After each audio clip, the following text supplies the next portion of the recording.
Welcome po dito mga sport, REC Sports TV po. Ang inyong lingkod po, Coach Richard Lalere, together with Vince Paras, panalo lang. Vince, salamat. Una sa lahat, salamat sa iyong tagumpay na paglaban dito sa Korea. So, anong masasabi mo sa laban mo?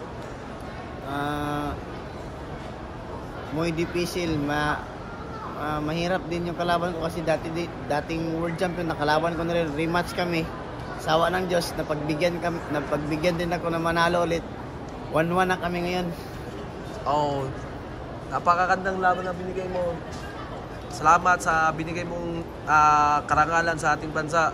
So, anong next ni Vince Paras ngayon? Anong plano ng manager, coaches, ang team mo? Anong plano para sa'yo sunod na laban kung kailan? Mag-ensayo pa rin ako, pero sana hopefully makalaban na tayo ng World Championship kasi miss ko na rin lumaban ng World Championship. At saka gusto ko rin mag-World Champion na rin. Yung nga.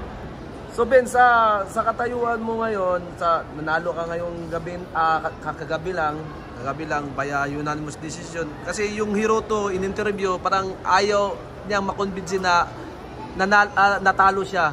Anong masasabi mo sa interview niya? Opinion niya yun. Kasi iba yung dati kasi Japan yun eh. Ngayon Korea ito, neutral eh. Okay. Vince, anong masasabi mo sa mga taong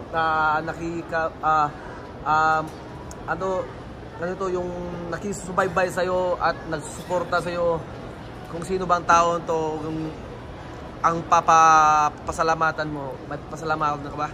Nanguna po, nagpasalamat po ako sa aking dating manager na si Mir Lopez sa pagtulong niya sa akin. Dahil sa kanya, nagkaganito rin yung aking buhay. Yung aking buhay sa pagbuboksing at saka sa aking trainer. At saka sa aking current manager, JC Manangkil.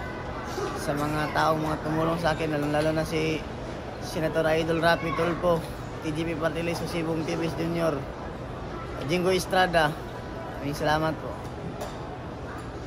At saka si Tatay Billy de la Piña, ang trainer ko po. Sige, maraming salamat, Vince. Sana may shoutout ka ba? Wala na. Wala na po. Okay. Thank you.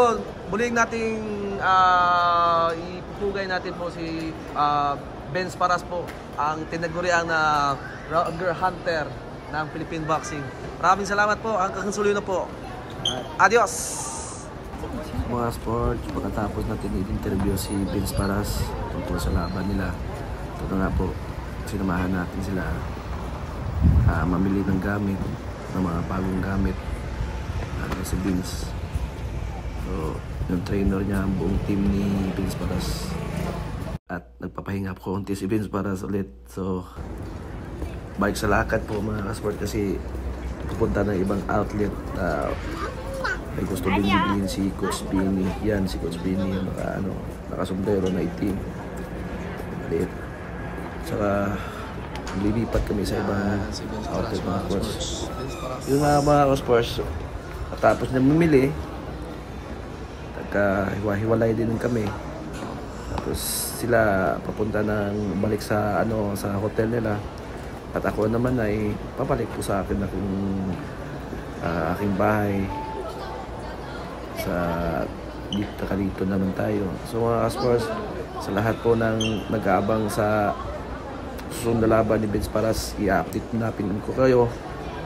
Dahil po ay makukontak ko naman din sila sa pamamagitan ng Messenger, Facebook, kasi kaibigan naman natin yan.